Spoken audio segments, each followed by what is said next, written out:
A partir de dimecres, els agents de la Guàrdia Civil de la comarca de Girona i de 29 províncies més estrenaran el seu nou vestuari per a tot el territori nacional. Aquesta nova uniformitat és més moderna i funcional i actualitza la imatge de la Guàrdia Civil conservant els colors verds però en 2 tonalitats. El cost total d'aquesta nova dotació a nivell nacional ha estat de 21,5 milions d'euros repartits entre el 2010 i el 2012. Es calcula que a la llarga suposi un estalvi, ja que aquest uniforme tindrà una durada major que l'anterior.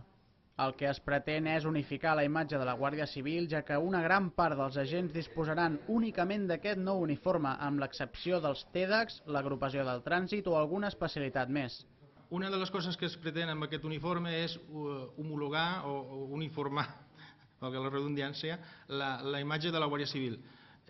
Això vol dir que llevat especialitats molt concretes, com pot ser el TEDx o el GEAS, però especialitats com fiscal, la gent que és a l'aeroport, a les aduanes, tot això, durant el mateix uniforme.